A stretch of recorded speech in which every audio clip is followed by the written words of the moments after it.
What's up, everybody? Welcome back into the Play the Fight Song College Football Show. Another offseason episode is upon us, and this one should be a lot of fun. Tonight, we are covering stock in college football teams. Either we're buying or we're selling investments in these programs going into the 2025 season, whether you're high on them, whether people are sleeping on them. We're going to discuss it all tonight. But we are excited to be back in studio. This is the week before preview week starts. We will go into it in recent news with the full schedule, but the Conference USA preview will be up first next week. We are pumped and excited to cover all these conferences and each individual team going into next season. Jake, how are we doing tonight? We getting nervous. He's got a new studio tonight. He's traveling for a wedding. Preview season's upon us, but we got to give some sleeper picks, buy or sell tonight. Oh, no. Starting off on me, red hot, episode 103, by the way. Hit the like button, hit the subscribe button. Jake, go ahead. I was just ready to ask you guys, how does the backdrop look tonight? And how does the vocals sound in this new updated podcast room, this temporary podcast room? I like how you installed the wood slats for the voice to just boom. It just feels like the echo is less and it's just really focused here. So I'm excited. Vibes are high. Good friend of ours is getting married this weekend. So starting a little early. Live from Marcus, Iowa right now? We're somewhere between Lamar's and Hinton. Look at the koozie. Smack dab in the middle. Also, little wedding edition. Shout out to co-host himself. So, yeah, I mean, vibes are high. I'm ready to talk. You like that, GA? Shout out GA. He's already in the comments. Look at that. That's the gate sign through these gates past the greatest wedding guest in history. Come on. Shout out GA. That's what kind of sickness we're dealing with in this statement on this show. JP, how are we doing tonight? Ready for the Conference USA preview next week? Yes, excited, pumped. Dove into a little bit of CUSA today, just on some free time. Tell you what, the conference feels like it's very up in the air at all times. There's a top heavy and there's a really bad bottom. Hey, by the way, what do you guys think of this Jameis shirt? Thoughts? That's awesome. I'd give that like a good 9.5 out of 10. Yeah. Is that a TikTok shop investment? Where'd you get that? Dude, I don't know. The missus got it somewhere. I assume it's like one of those things. That is sweet. I like that shirt. You can also make great purchases over from us with our sticker packs still available. $10 delivered. I know Jay Bird was in the comments. His stickers are on the way. But hit our DMs, order your stickers today, and Shop No Rivals are good partners over at No Rivals. I don't know if Jake's made the announcement yet, but Iowa State is live, Jay Bird. So Iowa State is on there. All 4 teams are active and available for purchase right now. When you do go out there and buy them, use code PTFS at checkout for free shipping on all of your premium collegiate headwear. Shout out our good friends at No Rivals. Shop NoRivals.com today. All right. They got the bugle. They do have the bugle logo, the throwback logo. They've got upside down cyclones. I think it just said, does it say clones or cyclones? I'm blanking right now. Cyclones. They got the espresso collection. They got the pinstripes. Give it a look today. PTFS at checkout for free shipping on all those awesome hats. Big news with No Rivals here going forward, and we'll stay tuned for that. All right, let's do the show. Let's start with question of the day. This one is a little bit more on the fun side. Shouldn't be too serious and too dramatic answers. It's really up for interpretation. Let's go to NIL. If you had an NIL food item named after you, what would it be called if you have that in mind? And what would you want it to be, JP? Well, speaking of Lamar's Iowa, about some Blue Bunny ice cream. No, but he's talking about Lamar's. Yeah. Shout out Sweet 16 Lanes, top 5 bowling alley in America. Quarter bowling, undefeated. Yeah, I thought about this one because I feel like when this first started, and you remember like Bijan had a Dijon mustard named after him. And then Avery Johnson's got a lemonade. I don't know if it's an energy drink or just lemonade. Somebody sent me that. It's good. Really? Is it? And then like there's other ones scattered, like people have like deals. I kind of thought about it. I'm like, what would be a hit and what would kind of be like something I'd want to promote and push? I had 2 options here. I'll just go with the first one.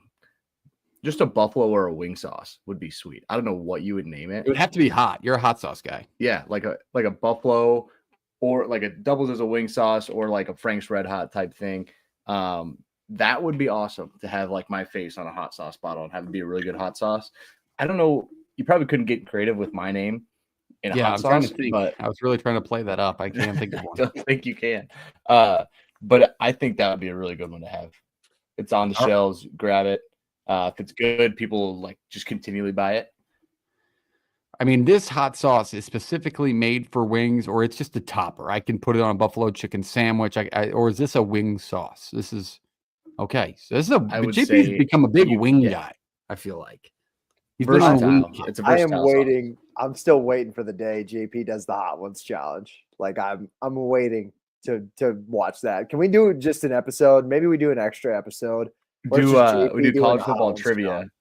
Yeah. It's college football I'm trivia, not but putting if you this- miss I will it, die. I will die. There are some buffalo sauces out there too spicy for me, gentlemen. That is not my palate nor my stomach to deal with. Absolutely not. But I'll watch. I'll read the trivia questions. There's no shot that would be I am pretty eating funny. those. That can't be enjoyable. That's Jake, not what about supposed you? to be. Your That's supposed to be NIL. enjoyable. Why do it then? What are we doing? We're eating. Yeah.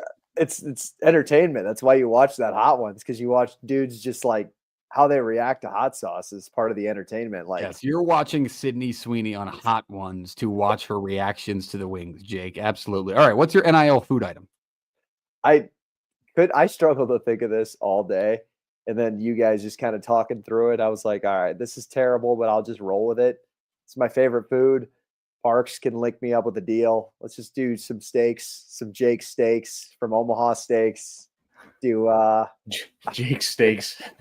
JP, you just said you couldn't come up with a name or a I clever just name spent for all your hot day and you came sauce, up with so- Jake Steaks. Yeah. Actually, I just came up with that like 30 seconds ago. Yeah. I couldn't go up with one. You guys posed me this question. I was like, dude, I have zero clue. Like, I have no creativity whatsoever. You don't need to be creative. Like I just went like foods I eat a lot, things I enjoy. Like it'd be pretty original. Like I feel like there's not many hot sauces out there for somebody. I'll give you my backup option if it doesn't get taken by Parks. That way we can get Jake. Iowa State's their center last year for the basketball team had like a hot dog NIL deal. I don't know how well it did, but they just called it like the big dog. I was a big fan of that one. I feel like a hot dog would be a fun NIL brand that you could you could say Jake's Wiener right on the package. Yeah. I'm gonna say I'm not sure that went over Jake's smoothly little in the sausages. group chat. Yeah, Jake's little smokies, Jake's little wieners. Get your bag today. Live from Jake's the mini Iowa wieners. State shop. No, I went a little like I guess lighter. I did think of one. I'm a big popcorn guy.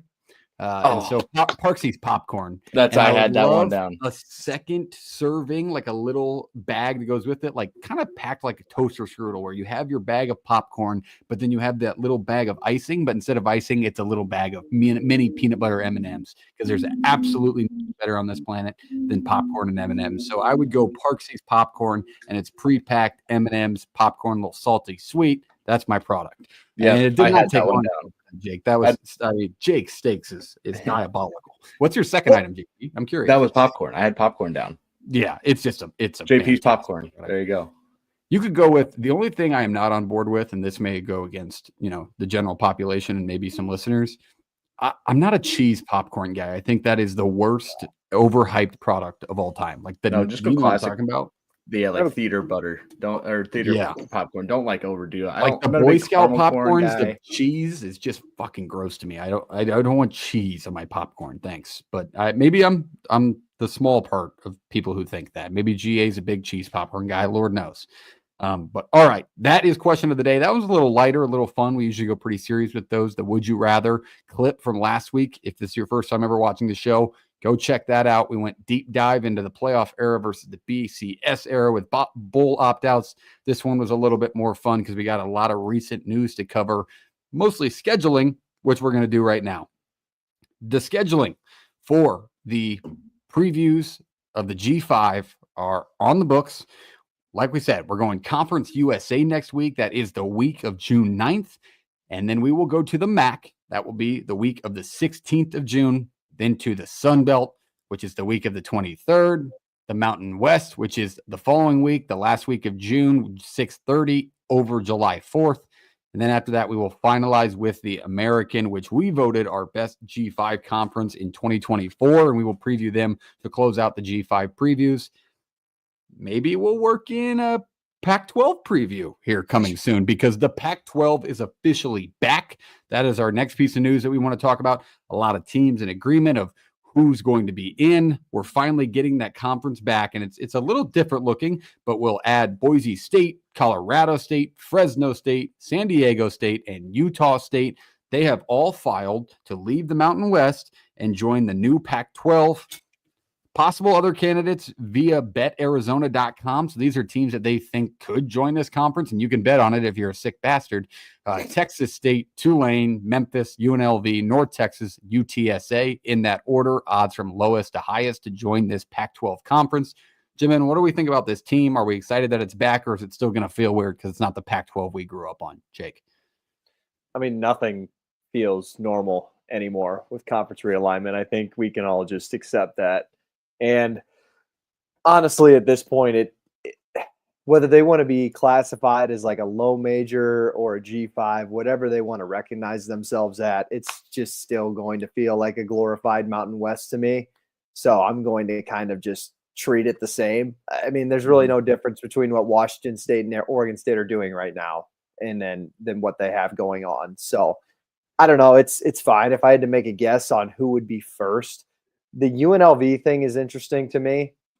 They're so low in odds and they're expected not to move for different reasons. And I just don't know why UNLV is not a hot commodity to embrace for a new collegiate conference that's trying to rise and grow its brand. I don't know if they think like it's becoming more of a pro sports market and there's not really a market for a small college team like UNLV or whatever it is, but it just feels like to me UNLV is the easy choice. Just having the access to Vegas is what every conference is trying to do. It's what the Big Ten's doing. They're throwing their damn conference media days out there. Yeah, I like that. I think the first thing I thought of when I saw the list of teams joining and possible teams that will join, and the two teams out there right now are part of the Pac-2 and Oregon State and Washington State.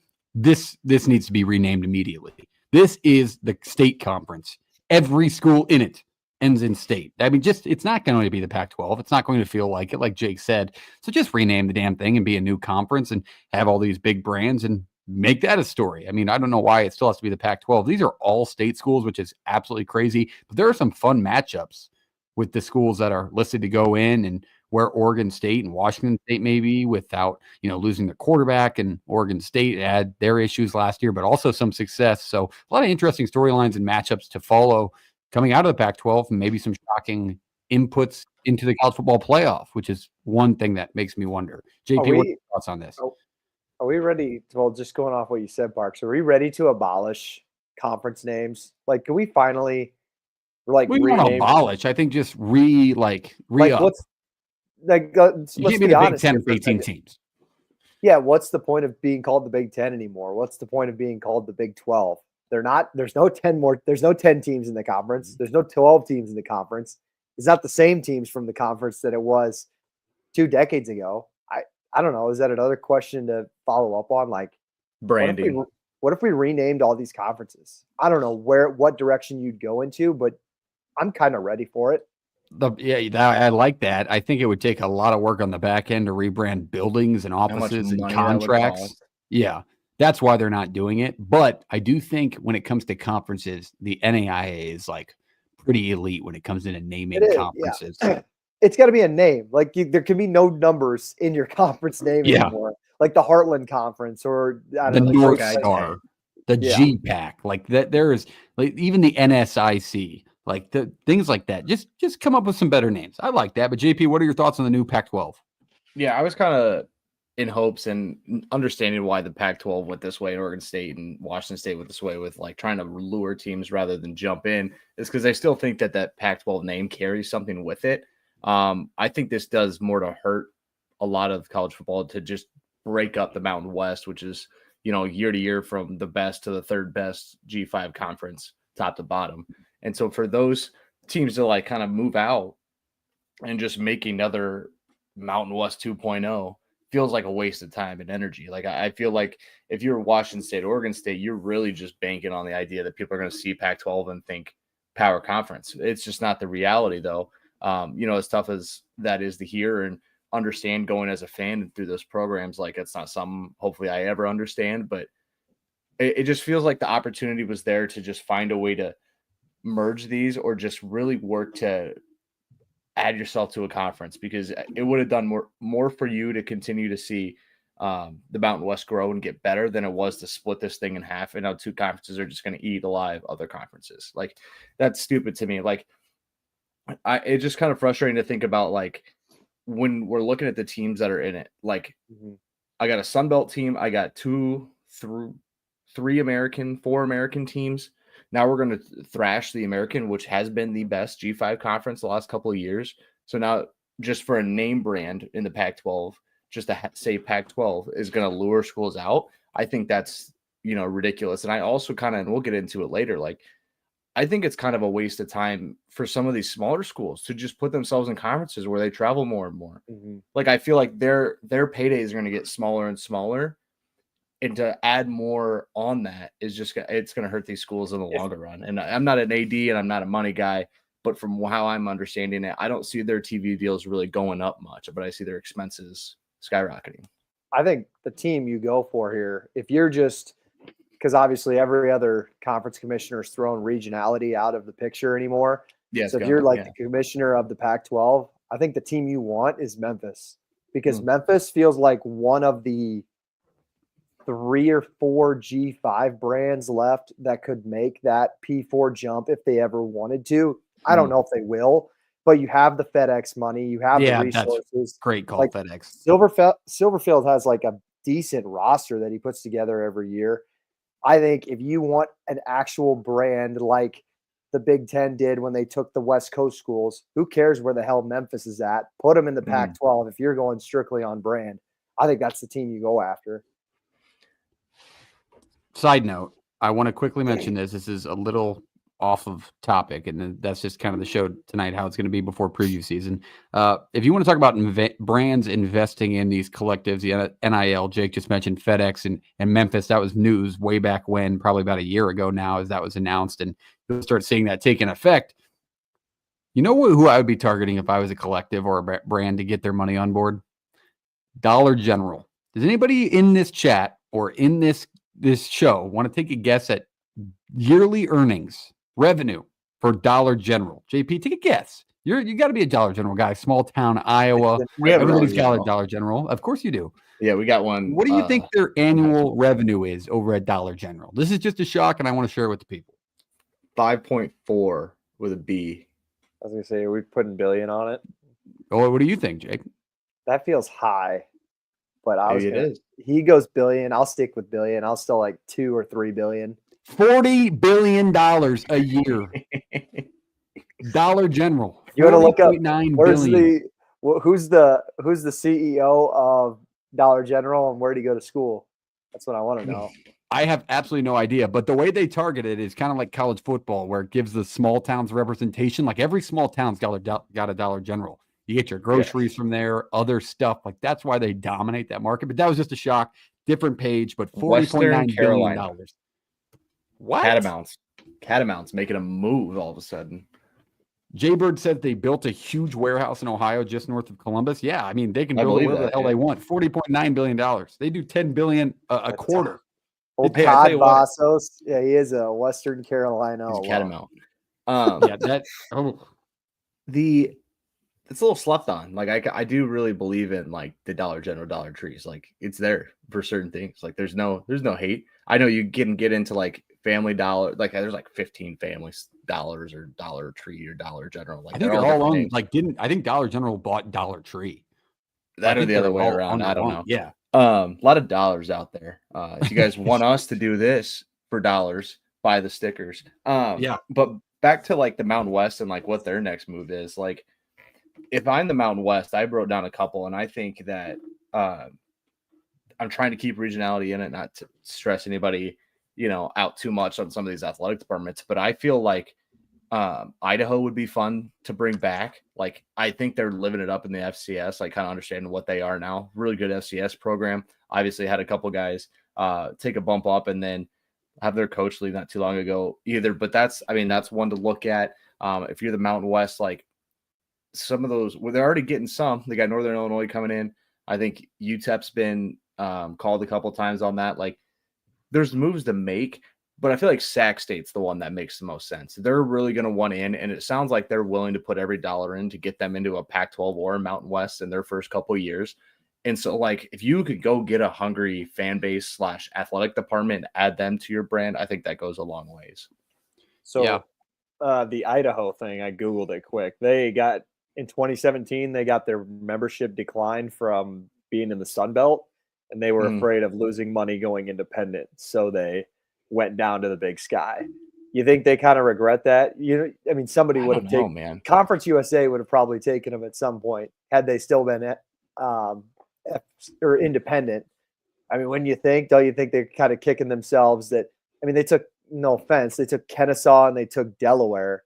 You don't think they would take Idaho? You don't think you don't think Mountain West would take Idaho right now? Like, I think they would, but I think if you're looking at Idaho and that fan base and athletic department, you kind of went from a laughing stock of the FBS to like pretty damn good FCS team, like consistently in the playoffs, in a really good Big Sky conference and winning Competing games. with Oregon. Yeah. So like, it's like, what do you want to become? Like, do you want to be just another G5 program, or do you want to be like the class of the FCS?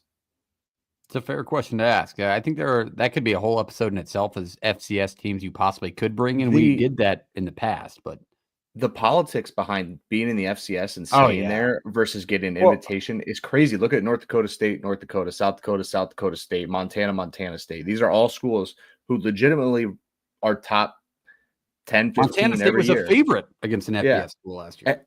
Every year that they are top 15, top 10 FCS schools, and it's like, do they get an invitation? Teams stop playing them on the FBS level because they don't want to lose to them. Like, things just kind of happen. And just to see the inner workings of those athletic departments and how they really want to handle it. We're forgetting about Sac State, though. Well, I mean, I know you kind of brief, but they were the last ones in odds to join the Pac-12. And apparently right now, just like Keegan said in the comments, I think Sac State has the highest NIL budget in the FCS. I thought that was what I saw. Well, I think they found a very good way to float that out there by just flat out saying we have this much money ready. Did you say it already, or do you guys know who their quarterback or potentially who could be their quarterback this year? Sac? Yeah. I've not said it there. I'm in Conference USA mode, Jake. Tell us. Okay. One Jaden Rashada. You guys remember the name? Oh yeah. Yeah. He's only been to about 11 schools, maybe sued a couple that he transferred from. I wonder if he ever got any money from Florida. I know they didn't really update us on that, but I will say, what about a relegation model? Like, what do you guys think on that when it comes to those G5 programs and FCS? Do you think it would be beneficial? Or let's say, the SEC and the Big Ten leave the NCAA and everything's up in the air and it's changing. And they're like, yep, if you don't maintain X amount of wins or whatever, you can bounce back and forth. Would you hate it or would you love it, JP? I mean, the idea is really cool because it's fun to see like soccer do that in Europe, but like the execution of it has to be like one of the largest undertakings in the history of the sport. Like, it would literally take 10 Maybe years just a couple of years of the committee Yeah. getting it right first in the playoff, and then talk about moving divisions. Yeah, we're on a 1-year streak of the committee getting it right. So let's see. Let's see if we get to. I mean, we kind of mentioned it last week. Not relegation, but like if the conferences continue to mold the way that they are, why doesn't the SEC say, "Hey, Mississippi State, we're good. Vandy, we're good. Hey, Rutgers, yeah, you guys can go somewhere else. We're fine here. We'll take our 14 teams." Rutgers and Maryland could work better than that because I mean, there's probably, I think Purdue? Maryland's dominant at lacrosse. I could be wrong on that, but they're pretty good. But other sports keeping come the into factor. Hey, We're not giving the lacrosse national champ around. I mean, their SEC's never getting rid of Vanderbilt. That's for sure. They're dominant in baseball. You know what field. they're gonna like? It's contractually. I'm sure they got somebody looking into it down the road. But then you get to 14, somebody's got to lose games. So 20 years down the road, are you going to kick someone else out because they're the lowest of the SEC or the Big Ten? Like, that's just how that's going to go. All right, to wrap up recent news, I do want to get Jake's comments on Joey McGuire's thoughts earlier this week. It was a light news story, but Joey McGuire came out this week and talked a little bit on the college football playoff format and committee, and he says we've got to take some of the bias out of the conferences, that this is a tougher conference because of this and this. Let's just fight it out on the field. That's what he said. What do you think about this, Jake? This is kind of what you've been talking about, people devaluing the Big 12 and other conferences that aren't the SEC and the Big 10, and you're the only fandom here that's outside of that. What did you think of these thoughts, and how would you execute something like that? Would you have to pencil in an SEC and Big 12? Like, there's no benefit for the SEC or Big 10 to play those games. What do you think, Jake? I think he's speaking like a man who got a $40 million NIL budget this offseason. That's what I think. I mean, we're talking a pretty big game here, And his Joey. quarterback's healthy right now. Yeah, we're talking a pretty big game here, Joey. I've been on the train of you better prove it this year. I'm talking anything less than 10 wins for Texas Tech is a massive disappointment. It's working out. Like if you watch their softball team, they paid this chick $1 million, and I know softball's a completely different sport than football. Understand that, but it's worked out there in basketball. It worked out for them. So we'll see if the money talks for them. But to speak on behalf of the entire Big 12, I'm just kind of over it. I mean, as far as like, should we go the 4-4-2-2 model? Should we go the 5-11? Honestly, I just don't really care. I'm okay with either or. If the Big 12 gets 2 guaranteed spots into the playoff, you got to go prove it. If it's a 5+11 model, go prove it again. And you got to prove that you're one of the top conferences, and it starts with your top team making some noise in the playoff. So whether that's going to be you this year, Joey, or whether that's going to be Arizona State again, I thought they made some noise last year, but at the end of the day, they didn't win the football game. It's just, it kind of is what it is. I'm over the talk at this point. And I think I'm still going to defend the Big 12, but at the same time, you just kind of have to back it up by play on the field. And how that is honestly, as fun as we love to watch the Big 12 and how fun that league is, we do need 2 teams to rise, a team or 2 to rise above everybody else and have a little dynasty going, kind of like Clemson did. Like, people consider it's laughable. People consider the ACC a much better conference than the Big 12. And it's like, no, you just have the Clemson national championships and the Florida State national championship stuck in your head. Like everybody else in that league, there's no chance. I'm taking the Big 12 over all of them. But you have that one team that sticks over the top that you throw on the biggest stages week 1, like LSU and Clemson, and Big 12 just doesn't have that right now. And that's a great way to put it, because the Big 12 is going to have their day. Like if you want to talk that game, win the Big 12, get in, and then prove it on the field. And then you can have that conversation, the Big 12 being in that. And that's basically what you just said. So I like that way to put it. I will make a quick, brief chirp at GA. Come on, man. Number 1 overall seed, Vanderbilt. Things didn't fall their way. That's a great baseball program. Can I ask about that? You know, me being I'm college baseball expert. I watch college baseball all year round. If you guys didn't know, I could name you everything about college baseball. What's up with the SEC powerhouse this year? What happened there? It's always like that. They just this is the first year of them having a lot more teams. Well, losing? What do you mean? All the SEC I mean, that just happens. It's baseball, and they ran into a Wright State team who probably should have beaten them in the 0-0 game. Texas ran into a UTSA team that won 43 games in the regular season. Like it's baseball. Where like just because you're a smaller conference doesn't mean you can't compete with these guys, because these kids are legit. And so the UTSA team that won that Austin regional, who was the 2 seed, has a legit shot to win a super and play in Omaha and have a shot, to even get to like the 1-0, 2-0 game. Murray State was banging out 20 hits a game. Really, what do you do? What do you do? Yeah, like I mean, it's the way the cookie crumbles. Yeah, and then Louisville won that regional, and that Louisville's an ACC school. So like, yeah, it's crazy that 1 and 2 fell, but at the same time, baseball, weird shit happens all the time. We've seen worse teams. Little Rock took LSU to a Game 7. Little Rock had a sub 500 record this year. They won their conference tournament and just went ballistic for a while. They were 3 runs away from winning an LSU regional. That's just baseball. All I'm saying is, if I'm Texas and I have, let's just say, a $5 million NIL budget to baseball, I got to be cutting the program and saving that money if we're going to lose to UTSA in the tournament here. We could be using that $5 million to pay for 2 new defensive tackles. Just a insanely historical baseball program comes to a close, so Texas can win the SEC in football. That was something that they would do, is some stupid shit like that. GA did come in and say he never wants Vanderbilt to make it to Omaha. Is that just hatred for the Whistler, GA? It has to be. I mean, it's got the Whistler. What about? Would you tell us? You're the college baseball. I was waiting for you guys to tell me, because I know who the Whistler is.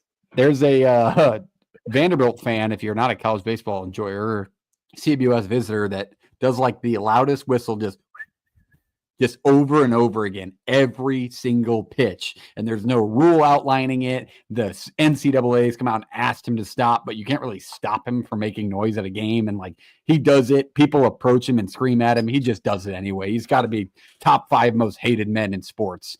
It's just a very, very common. I know I can't whistle like that either. He does like the finger lick one, like, and it's loud as shit, and people get very mad. But college baseball, let's put that to the side. Let's go back to football. We're already halfway through the show.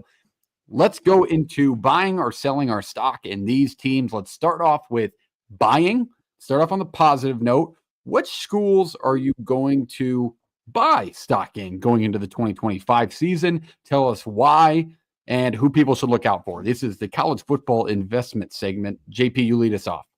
Yeah, I'll start out here. I went a couple of these are 1 year buys here. We're looking to sell it here, not too distant future, and then some longer term commitments here.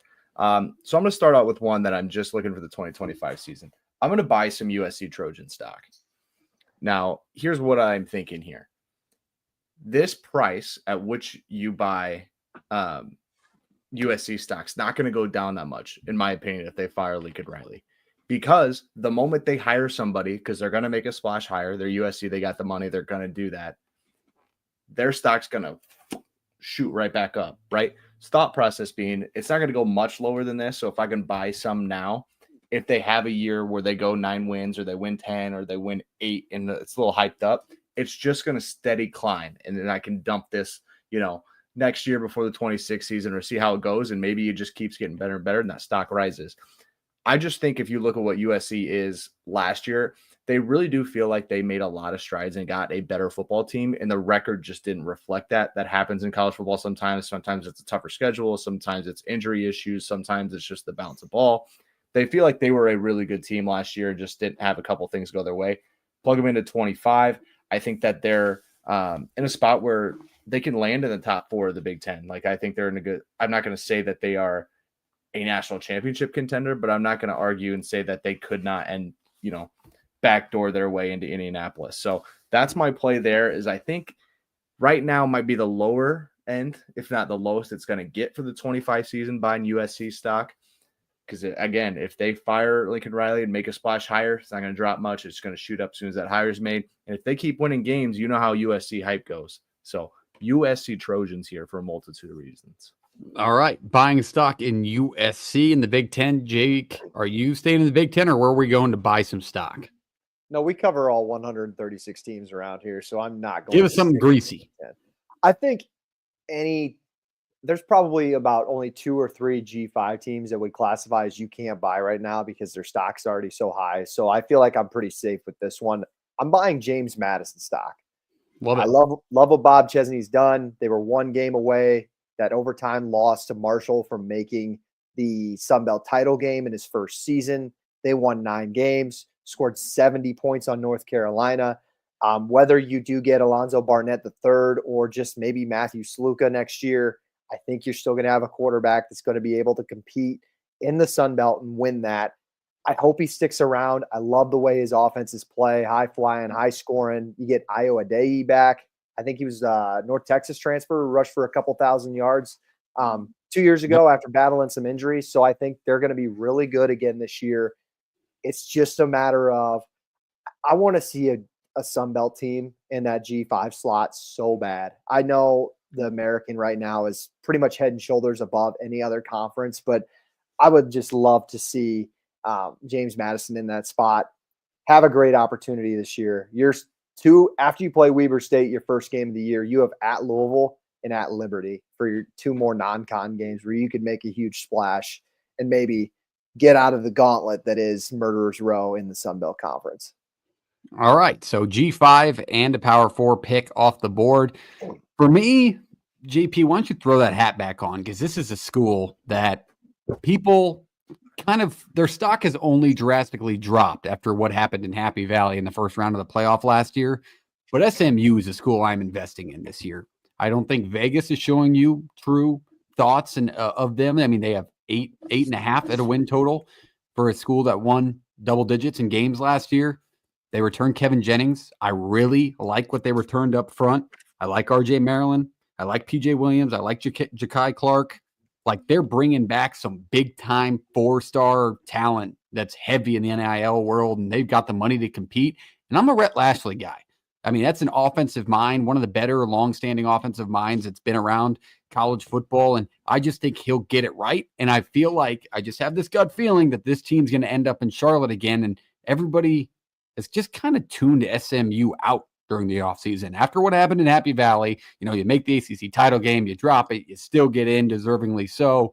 Kevin Jennings throws about 400 interceptions. Everybody's like, why is this team in, man? Like nobody, it's not a big enough brand. They're very talented. They're well coached. I'm reinvesting in SMU in 2025.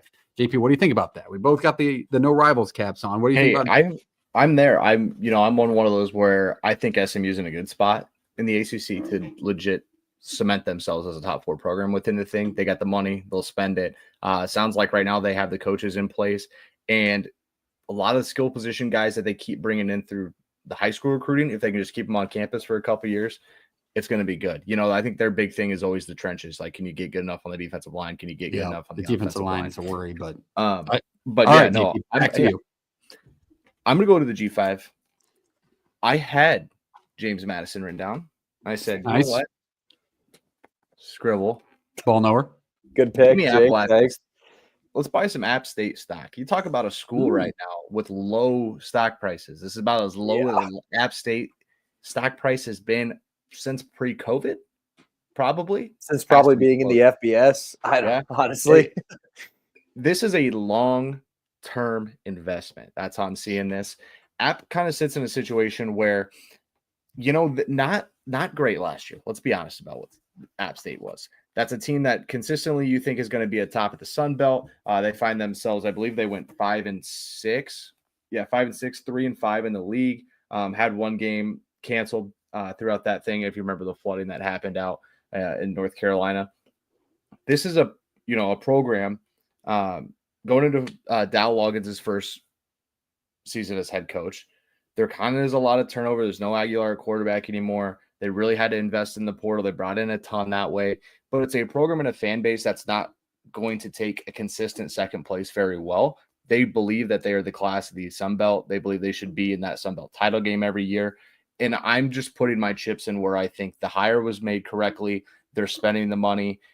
They're making investments in the program, and the fan base is not going to tolerate mediocrity. And so I'm thinking this is as low as App's going to get in the next 5-10 years within the Sun Belt. So let's get them now while their price is lower. I could see them going and getting to, they should make a bowl game this year. Maybe they compete for a Sun Belt title, but maybe it's one more year down the road. That's why I'm thinking long-term investment. But I'm buying a lot of it right now. I'll invest in that brand. I like that. That's a good pitch right there. Jake, what do you think? Who's your next team? You go leaving the G5? No, I feel like I need to stay there. I don't want to sound like we're copying anybody if you pay attention to like the big college football shows around here, because I did have this thought before I made this pick. But for me, it's New Mexico. We just talked about Idaho before and why they were so relevant.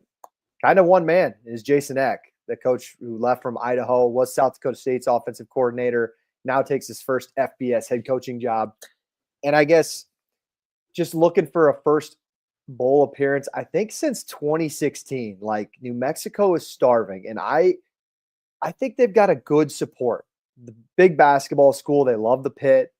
But I think you saw last year in Bronco Mendenhall getting them to 5 wins.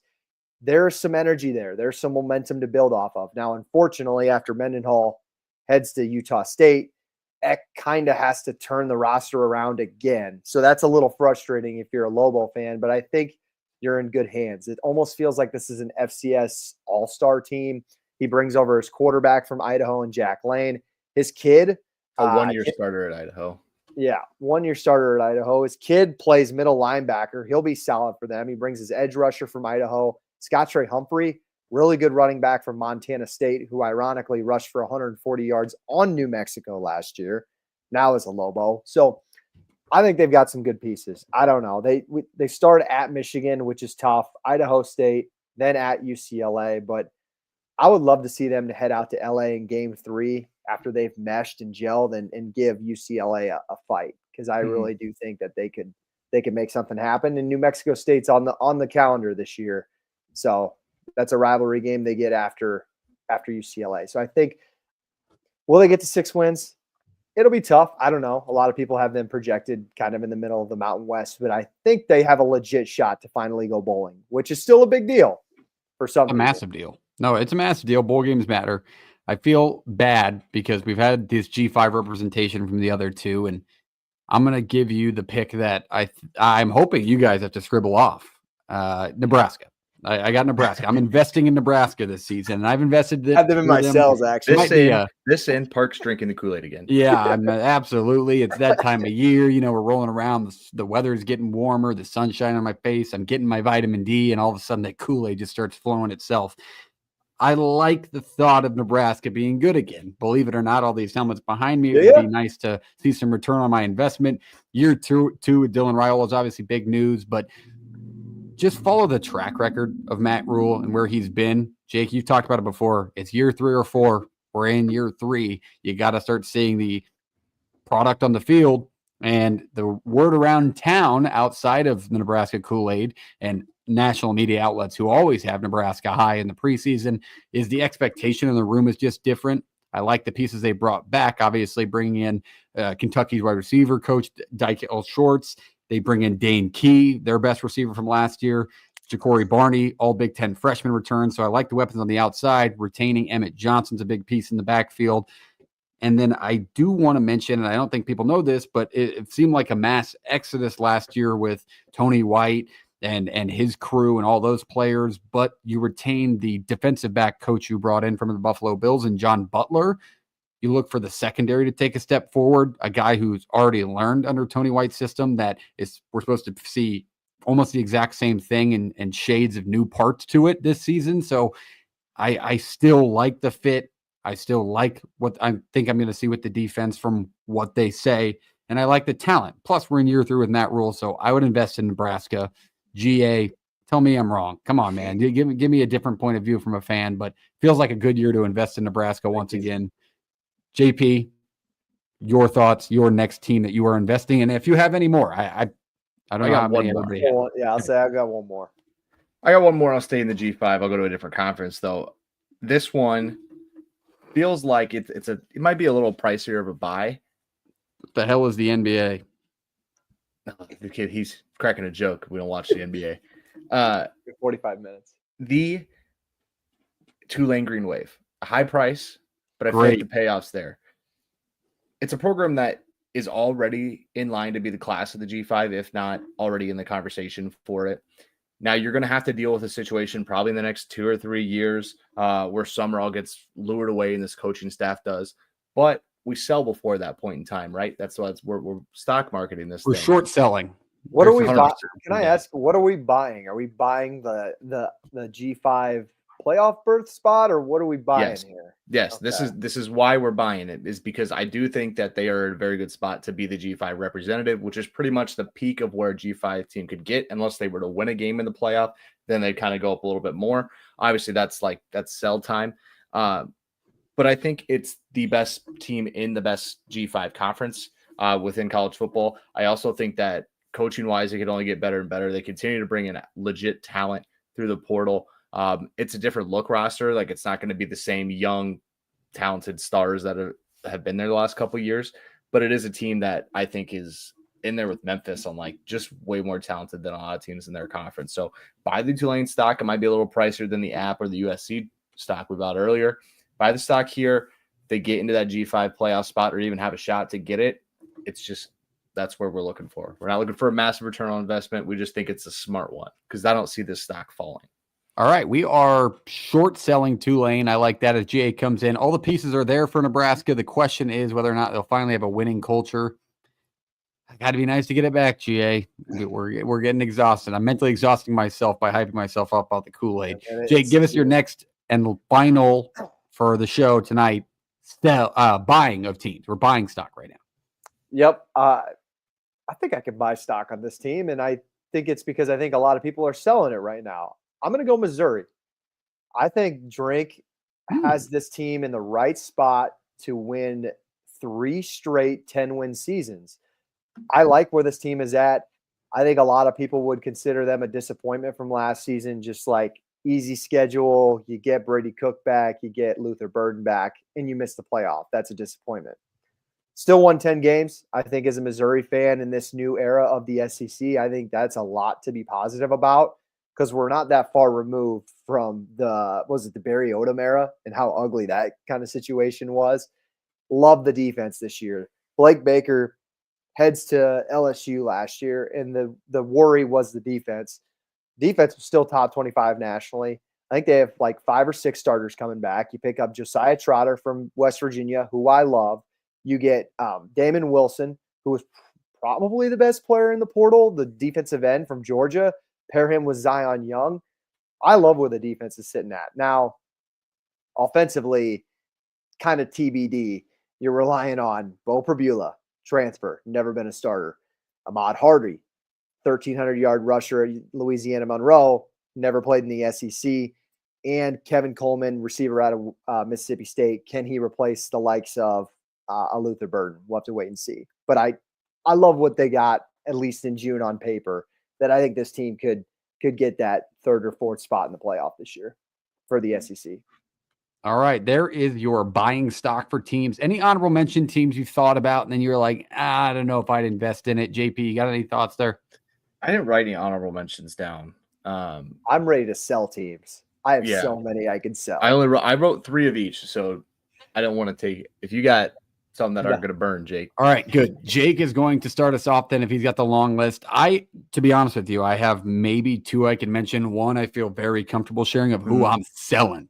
That's so fair. I'll save myself for after you 2 go because I only got the one. Jake, you lead us off if you got the long list of who you're ready to poop on preview season.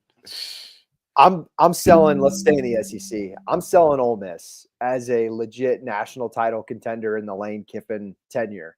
I don't think it's ever going to happen. If it didn't happen last year, I don't think it ever will. Yeah, I'm ready to do it. This new era in college football, I think we saw probably the best portal class we'll ever see was maybe last year or 2 years ago.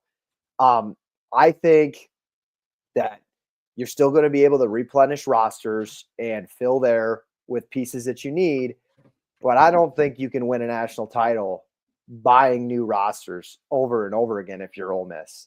And I think that's what Lane Kiffin's kind of relying on right now. They still spent as much as they did last year, and I don't think this portal class is nearly as good. I'm out on it.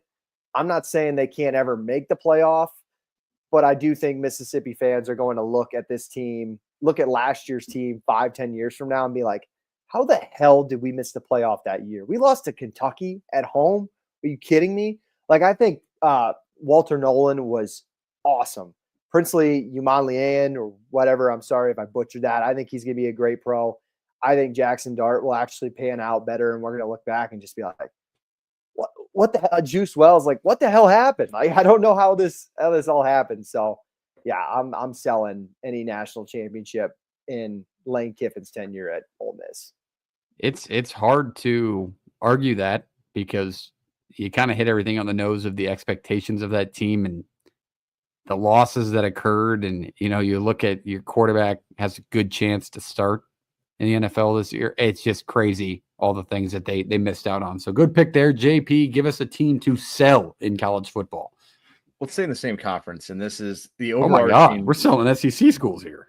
We're selling because I don't know if the athletic department is 110% sure or all on the same trajectory or all together on how they want to handle this football program. Let's sell some Arkansas stock. Any you have left, at all possible. Take whatever you can get for it right now. I don't think you're making Sammy P. You got to get rid of it. You're buying Tulane stock and you're selling Arkansas stock. I don't know how much money we're making, JP. I'm making sure you get rid of your Arkansas stock. This is what I'm telling you. This is a program that feels like even if they get in a spot and like really tough schedule, by the way, if you're curious that Arkansas is going to go bowling again, they're going to have a hell of a time doing it this year. How about an Ole Miss, Memphis, Notre Dame, Tennessee, Texas A&M, Auburn, middle of the road?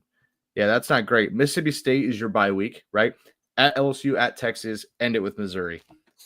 I'm not here not saying I didn't love Fayetteville, Arkansas on the trip, but what I'm telling you is this is a program piano bar who's probably going to move on from Pittman And once they do that, like it feels like they're going to have to fall farther to have any chance of coming back up. So this is why we're selling it now, because it's only going to get worse, I feel like, in a lot of ways for Arkansas.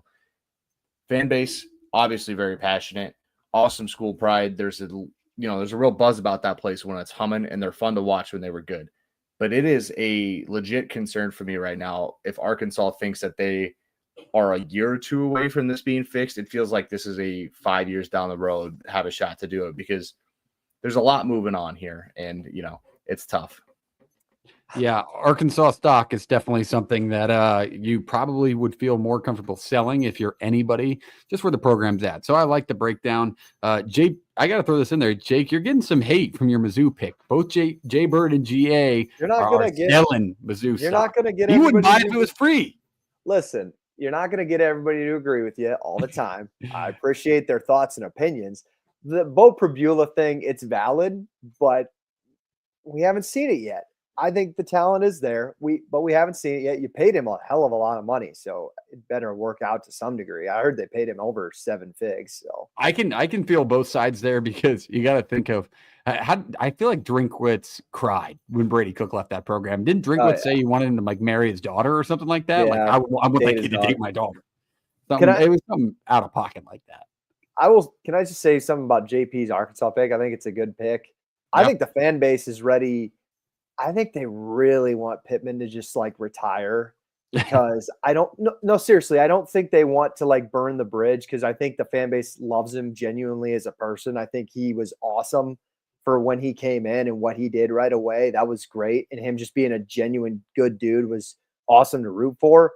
And now he's getting to that age where it's like, okay, just kind of like 5 wins was all right last year. They won 6 games, 7 games last year, right? I have it right. They won 7 games. It's like, that's good. 7 with the bowl game. Like, we didn't expect you to win 7 games last year. Like, it's okay. You can retire now. I think they want him to kind of ride off into the sunset. And unfortunately, I think this year could not. I don't think it's going to be that Cinderella story. All right. There are 2 teams to sell in the SEC. For my one and only pick, let's stay there. This is one a team that, the team that I've picked as a sleeper last year. If you rewind the tape, I've always talked highly of their coach and how much I like him. And I just think he's a good coach and he'll figure it out. Let's talk Brett Venables and OU, because I'm selling their stock in 2025. It's a fire sale in the SEC right now. The reason why I like the additions. I have John Mateers, a top 10 quarterback in college football last week. Jay Knott at healthy is one of the best running backs in college football. But God, oh God, did the SEC screw this team's schedule. Did you guys look at this? Like, if we're trying to fit new pieces into this culture on a year where Brett Venables' name is on the chopping block, I am not trying to go play on the road at the following schools: Texas, South Carolina, Tennessee, Alabama, and the year they host LSU. And by the way, one of your non-con games is against Bryce Underwood in Michigan, who has all the hype in the world. This schedule is brutal. Their win total's at 6.5, and that feels like a stretch. They just had their first quote-unquote losing season outside of their bowl game in forever, or in a few years, it feels like. If it was under Venables, but I am just not investing in OU this year because of the draw of the schedule. My good God, good luck, Oklahoma fans. It's a former rival, or still a rival, and a program Nebraska and Oklahoma have mutual respects for. But dude, they are getting screwed with the schedule, and you saw them in the spotlight last year. It's hard to think these new pieces are going to shine their first years in Signetti fashion. So I'm selling OU stock. I don't know what you guys feel about that. Jake, let's go to your next pick. I think they are going to thump Michigan. Really? Yeah. Flip it. Flip that. Flip it. Wow. That's my current feel on that. Like, they are going to let Michigan know like what's going on. That's a team that could go bar for bar, physicality with Michigan.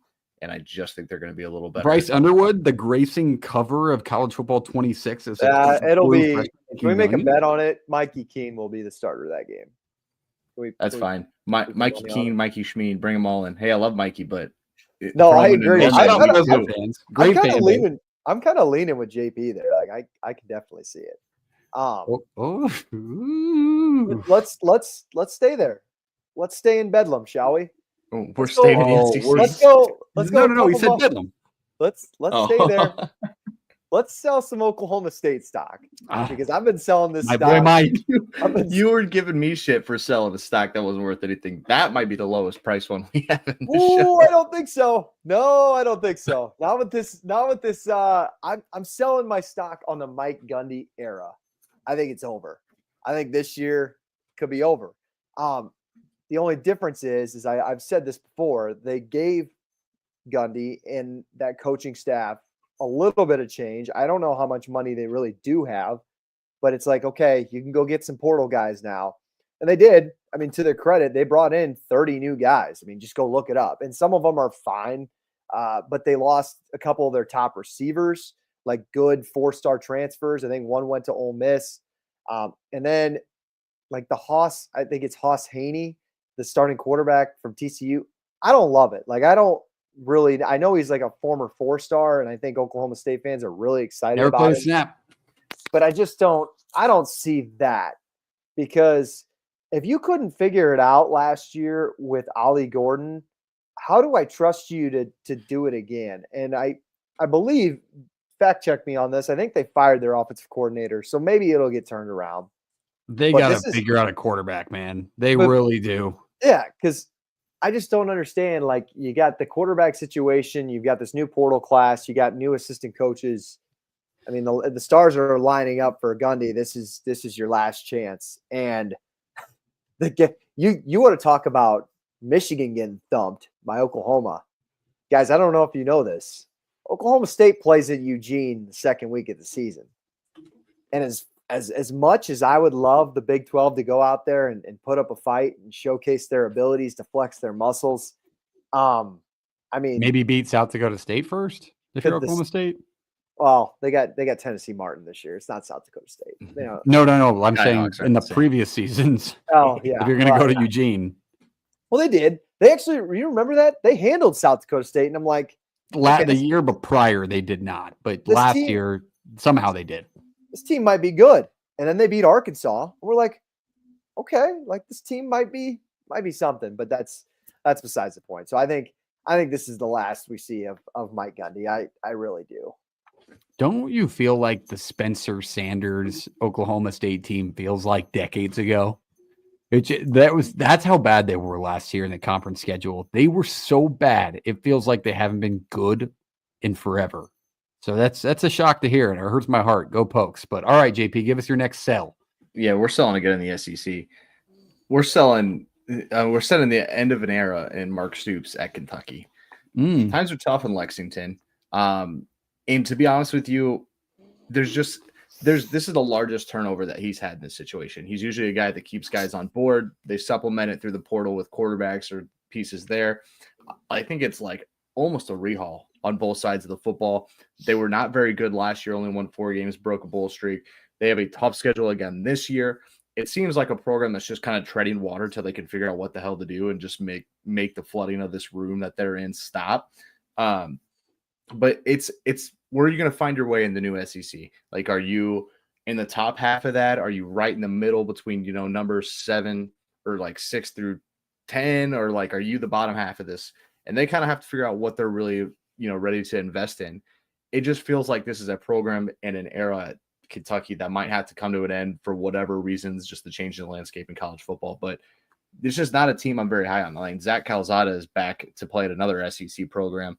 7 after seeing years. it Incarnate Word, and like I don't know. I love Stoops. I think he's done a lot with a lot less there, but it's a tough path, and to do it for 13, 14, 15, how many more years he's going to do it, like it just doesn't feel like that's a real possibility in Lexington right now. All right, we're selling a lot of SEC stock tonight. Going back to JT's comment on he's selling Michigan stock. Going back to that Oklahoma-Michigan battle, and it's a fair play. We had the talk earlier this offseason about is Sharon Moore the guy, or is he a guy that's maybe possibly on the chopping block this season that Michigan fans don't realize yet, or other college football fans. So definitely a fair sell there. Jake, back to you. Sell us another team. I shouldn't say sell us another team. Sell another team. How many more do I get? You can. I have rip 'em one off. more. Okay, I'll go 2. I'll list one. JP goes his one, then I'll do a final one. Love it. Florida State. And honestly, wow. coming off a 2-10 season, you say, how can you How sell you their sell stock? a 25-cent stock? You could sell this Penny stock stocks. because I You're think trading up the JP pink was sheets.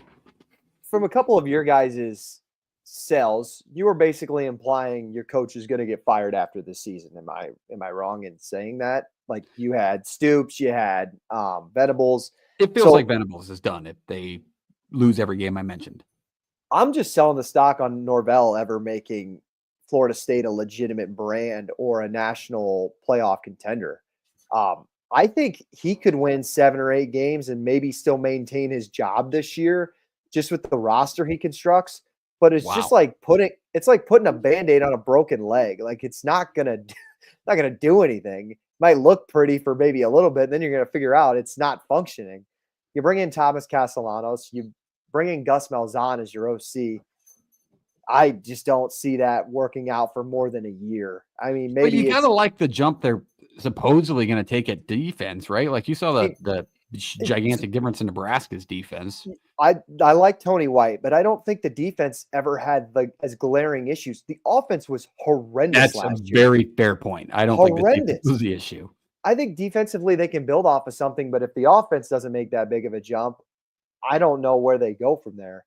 Maybe they win 8 games. Norvell keeps his job for another year, but I don't like this isn't a playoff team to me, at least under Mike Norvell going forward.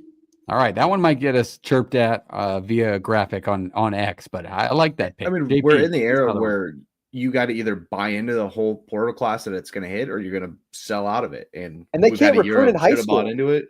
Like that's what I'm saying. Yeah, like How can you not recruit at Florida State? I don't get it. You're in the they state of just Florida. haven't for It's a whatever very reason. fair question.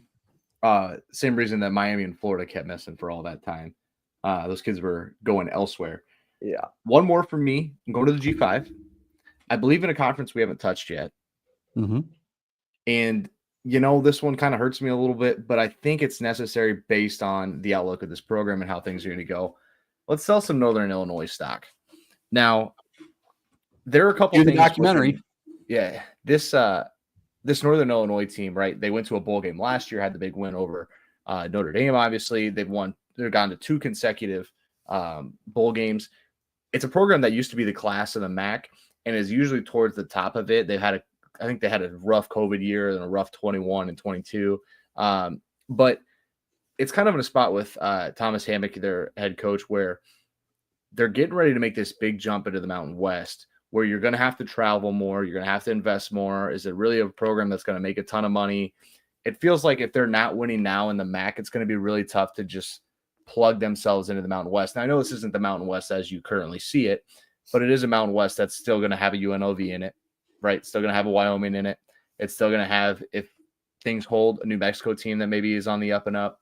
So it's kind of tough for me to just sit there and say, like, yeah, we should buy a lot of this stock because it's in a spot where I feel like it's not the most expensive purchase on the shelf in the MAC, but it's definitely not your lower tier drinks. I don't think it's going any higher. Like if we were to look at the tequila that I thought, who put that in the comments? Was that GA? If we're looking at the tequila, this is not your 1942 up at the top, which is probably like a Toledo or somebody right now. But I'm not pulling it out of the well when like the college girls ask for shots. I'm not grabbing an Akron. I'm right in the middle of there. Like this is a solid Jose Cuervo. It's a solid bottle of freaking Lalo. That's $40, $45. It's a spot where I think JP. Yeah. Hey, I just think that this program's in a weird spot. It's a really tough spot. They're not consistently winning games in the MAC. They've kind of been up and down. They're finding a new identity again this year. It feels like they're not going to be as run heavy as they've been. And then you got to make a jump in a couple years to the Mountain West. And I feel like this stock's not going to go up a ton if it does. So I'd rather get rid of whatever you have now. If we have it at the price it is now, I think you'd rather sell it now than buy it. We're selling a shit ton of stock here. I mean, we are on Belfort levels of sales. So Jake, give us our final sell of this show. This is a good one to end on. Don't you do it. He's doing it. I know he's doing. He thinks it's funny too. I Are you in can't. Iowa? Come on, Jake. I'm going to be selling my in-state friends the Iowa Hawks. Yeah. Can I be real? Can I be real? I should show my paper. When I told you I had one or two teams to sell, I wasn't going to do it, JP.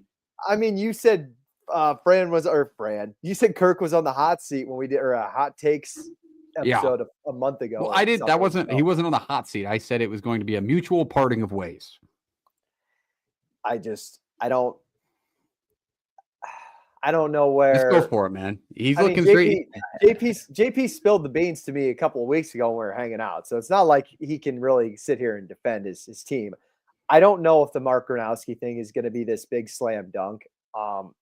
I understand he brings in a lot of production. I don't know necessarily how it translates into the Big Ten. I still think receiver is a glaring issue. I don't like Jacob Gill being your number one guy. Don't know if I love it. And defensively, it's you lose so many guys. And maybe Phil Parker just needs to restart.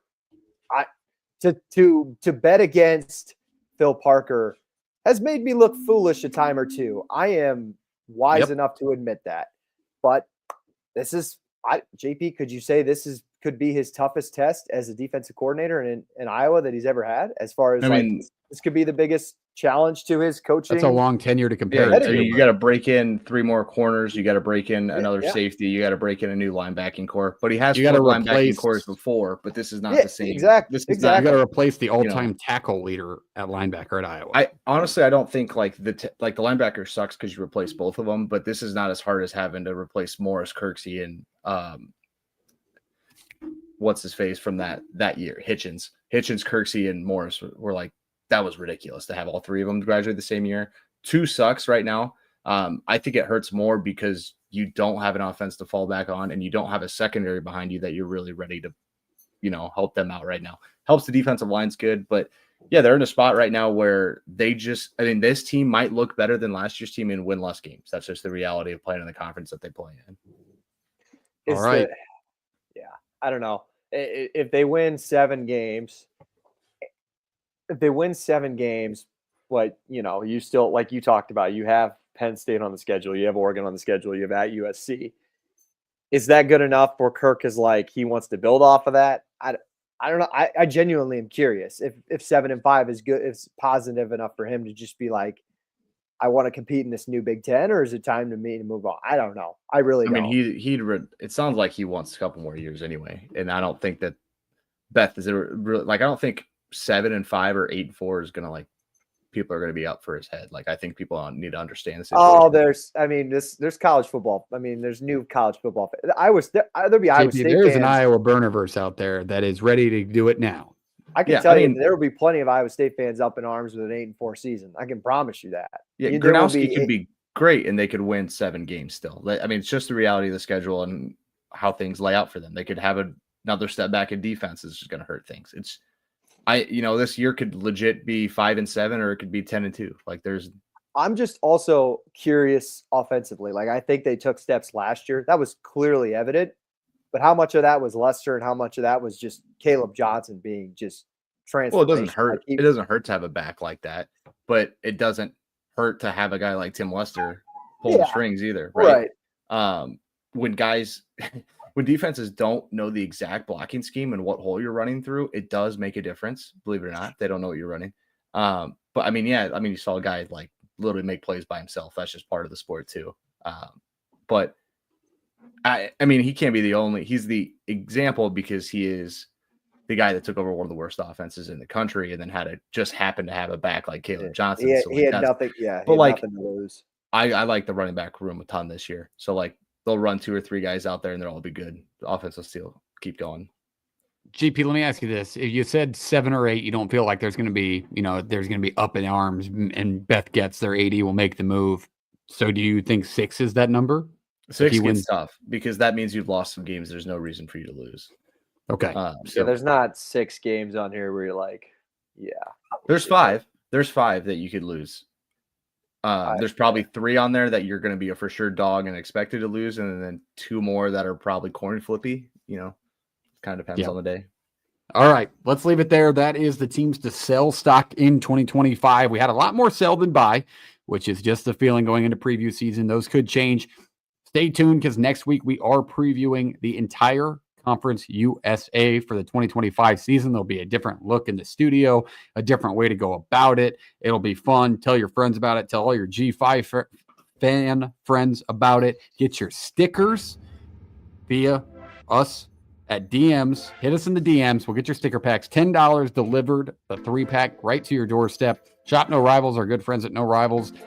Check out the hats, all the new teams. They also added South Carolina. Shout out to the Cox. Use the code PTFS at checkout for free shipping. Yep, that and the big ass gamecock on the side of it. It's beauty. Give them a look. ShopNoRivals.com today and use the code PTFS at checkout for free shipping. We love you. We'll see you for preview season next week. Jake, take us away. Same as always. Let's play it.